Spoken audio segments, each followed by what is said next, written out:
All right, guys, today on our IGTV stories, we have a client story for you, and it's all about single female buyers or just females buying together with somebody in a partnership, relationship with family, giving you some tips from our real client story. So today we're going to she'll introduce herself to you guys and talk about herself and her business and just her journey with real estate purchasing, landlady, and possibly buying and growing her portfolio.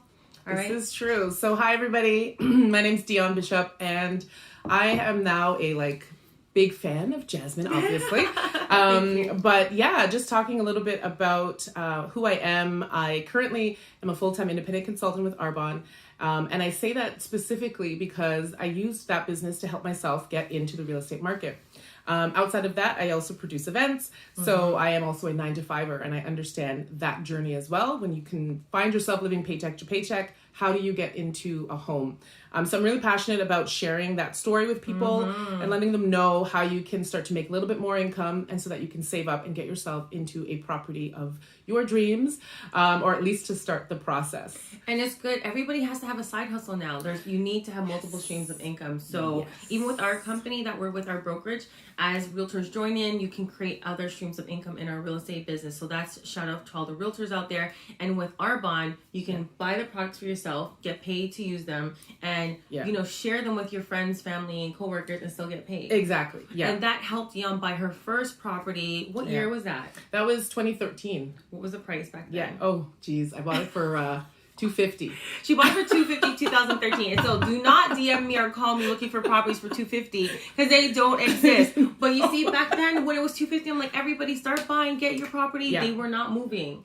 And now the properties, so every 10 years in real estate, it doubles in price. And now it's like, properties are like 5 starting, get in, and they're still like, it's too high. What do you think it's going to be in 10 years? In 10 years. Yeah. And that's why I'm very passionate about this, because it's like, you really have to get into the market now. And don't be scared. Yeah. What is your word of advice on a single female thinking and hesitating about buying? Oh my goodness. Honestly, one is, we were kind of just talking about this offline. For me specifically with single females, I hear still a lot of conversation about you don't want to sound or be perceived as intimidating because you've got all your stuff together towards a male if you're still single and looking to get married. Listen. We need to do a class or a seminar about this. Ladies, get your stuff together.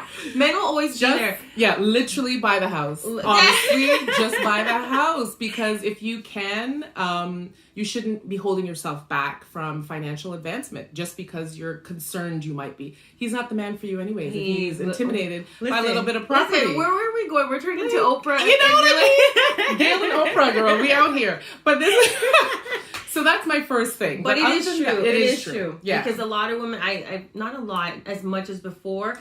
But it still exists. Yeah. I had a lady, and you know what? At the time, she was able to buy young and 401 condos, and then she waited and she said she wanted to buy it with a partner based on her family, her parents, and then 2 years later, she could only afford Bayview and 401. And I tell this story to a lot of our ladies so they understand. So then she's like, you know what? I'm still going to wait for a partner. My family doesn't want me to live at home, live on my own, so I'm staying at home. So 3 years later, she's still not in a serious relationship. We're looking at Victoria Park in 401, guys, from Young and 401 to Victoria. Yep, and that's a big difference. And the thing is, when she was buying at Young and 401, she only had 5% down. 5% of 300, which was 15,000, and then as she moved further out, she saved more money, but her money wasn't making money in real estate. Yeah. Okay. Yeah. So great points you touched on there. So business of Arbonne, we touched on that as well. So in the comments, in the description, we'll share your information so they can reach out to you. Yeah, definitely. We'll definitely do that. And real estate journey. So buying as a single female.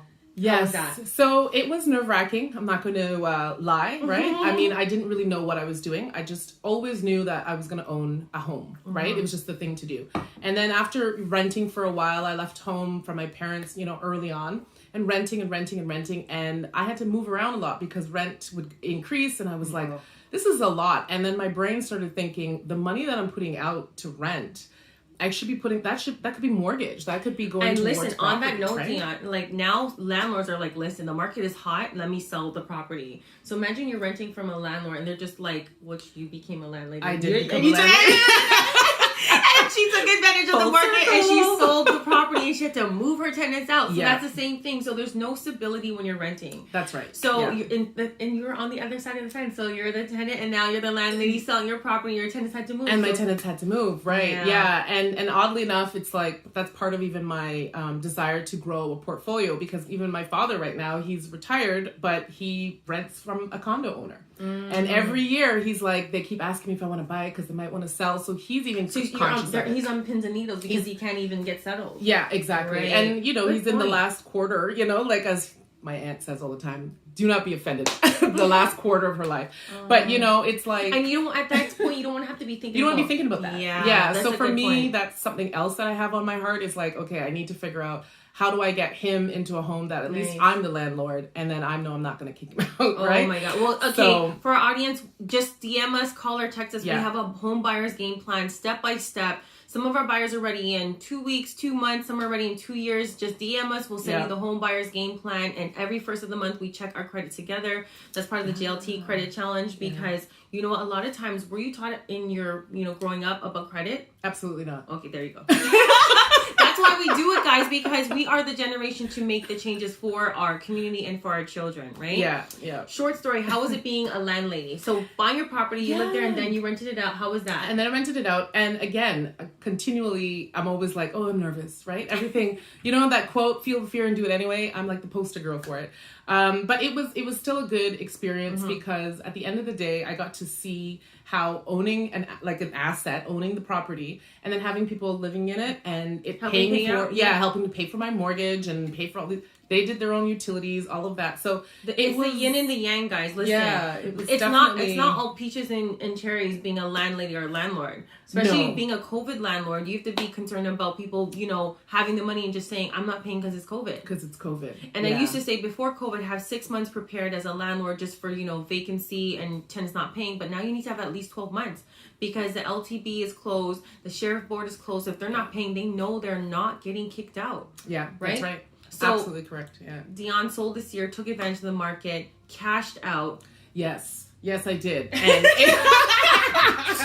And amen, sister friend. I got, and it was very close to when just before COVID shut down. We did our thing. Wow, and it worked out. But, it worked out so well for you. And you cashed a check, 2 figures, 3 figures. Where were we at? It was. I'm kidding. Let's just say what I bought the house for is really what came back to me. Hey! Okay. Your numbers, pay attention. If you watch the video, if you listen, do not DM her. She's not sharing. She's reinvesting, guys. So your plan right? So sorry, I said, hopefully, no, Dion is, I apologize, Dee.